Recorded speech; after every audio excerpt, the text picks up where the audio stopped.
اس تحقیق کے لیے 2007 میں امریکہ میں مرد اور خواتین مینیجرز کی تنخواہوں کا جائزہ لیا گیا، جس سے پتہ چلا کہ ایک مرد مینیجر کو ملنے والے ہر ڈالر کے مقابلے میں خاتون مینیجر کو 81 سینٹ تنخواہ ملتی ہے۔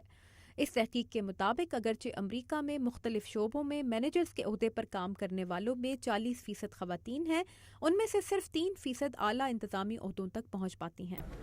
ان اعداد و شمار میں سن 2000 میں صورتحال میں معمولی بہتری ریکارڈ کی گئی تھی۔ خواتین درمیان میں رکی ہوئی ہیں، باوجود ترقی کے مساوی مواقع پیدا کرنے کی کوششوں کے غیر مساوی رویے موجود ہیں۔ ماضی میں مرد و خواتین کی تنخواہوں میں اس فرق کی توجیہ یہ پیش کی جاتی تھی کہ خواتین مردوں سے کم تعلیم یافتہ ہوتی ہیں، لیکن گزشتہ سال امریکہ میں بیچلرز اور ماسٹرز کی ڈگریاں لینے والوں میں خواتین کی تعداد 58% تھی، اور امریکی تاریخ میں پہلی مرتبہ پی ایچ ڈی کرنے والی خواتین کی تعداد مردوں سے زیادہ تھی۔ اگرچہ تعلیم حاصل کرنے والی خواتین کی بڑھتی ہوئی تعداد صورتحال کا ایک روشن پہلو ہے، لیکن ہم تنخواہوں میں فرق کو ختم کرنے کے لیے کچھ نہیں کر رہے۔ کچھ لوگوں کا خیال ہے کہ اب بھی امریکہ میں کام کی جگہوں پر خواتین سے امتیازی سلوک کیا جاتا ہے۔ ایلن گیلنسکی واشنگٹن کے ایک ادارے فیملیز اینڈ ورک انسٹی ٹیوٹ کی سربراہ ہیں۔ جس قسم کے تعصبات انہیں دیکھنے کو ملتے ہیں وہ کسی اور زمانے، کسی اور معیشت اور کسی اور دور کی خاندانی زندگی پر مبنی ہیں جو اب موجود ہی نہیں۔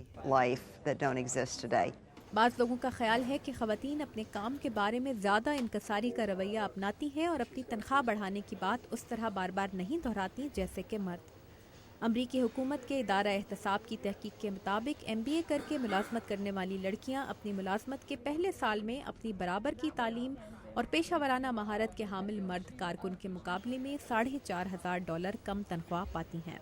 ایک ٹی وی چینل نے اس معاملے کو جانچنے کے لیے ایک تجربہ بھی کیا۔ تجربے میں حصہ لینے والے نصف سے زائد مردوں نے زیادہ سے زیادہ تنخواہ کا مطالبہ کیا، جبکہ صرف 1/3 خواتین نے۔ مگر اس نتیجے کے برعکس امریکہ کے بڑے شہروں میں ایک رجحان یہ بھی ہے کہ غیر شادی شدہ یا بغیر بچوں والی خواتین کو مرد کارکنوں کے مقابلے میں 8% زیادہ تنخواہ مل رہی ہے، جبکہ سیاہ فام اور لاطینی امریکی تارکین وطن اپنے مردوں کے مقابلے میں بڑے فرق سے زیادہ کما رہی ہیں۔ یہ نتائج ایک کنزیومر ریسرچ فرم ریچ ایڈوائزرز کی تحقیق سے سامنے آئے ہیں جو اس سال کے شروع میں سامنے آئی تھی۔ لیکن بچوں والی شادی شدہ خواتین کے لیے حالات اب بھی ویسے ہی ہیں۔ امریکی ادارہ احتساب کی تحقیق کے مطابق بچوں والی خواتین مینیجرز مرد مینیجرز کے مقابلے میں 79% کم تنخواہ حاصل کرتی ہیں۔ ایک جواز یہ پیش کیا جاتا ہے کہ اگر ترقی کے بعد ملازمت کی شرائط میں سفر کرنا یا اوقات کار بڑھنے کا خدشہ ہو تو خواتین کو ترقی لینے میں زیادہ دلچسپی بھی نہیں ہوتی۔ مگر ایک جریدے کے حالیہ سروے کے مطابق بعض امریکی کمپنیاں یہ جان چکی ہیں کہ خواتین کارکنوں کو کیا چاہیے۔ انہیں برابر کے کام کی برابر تنخواہ کے علاوہ ایک متوازن زندگی گزارنے کے مواقع بھی چاہیے، جن میں ان کی خاندانی ذمہ داریوں کے لحاظ سے لچکدار اوقات کار، گھر سے ٹیلی فون یا کمپیوٹر کے ذریعے کام کرنا اور گھر کے پاس بچوں کی دیکھ بھال کا کوئی مناسب انتظام ہونا بھی شامل ہے۔ یہ کمپنیاں ایسی ہی سہولتیں مرد ملازمین کو بھی فراہم کرتی ہیں۔ آج کی امریکی معیشت میں جہاں مجموعی افرادی قوت کا نصف خواتین پر مشتمل ہے، ماہرین کے مطابق کئی وجوہات کی بنا پر کارکن خواتین کے اہل خانہ کے لیے مناسب مراعات بھی بے حد اہم ہوتی ہیں۔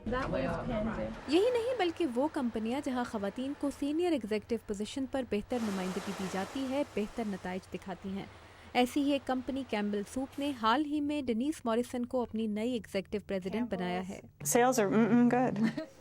ٹاٹیانا ورشکو کے ساتھ تابندہ نعیم، اردو VOA۔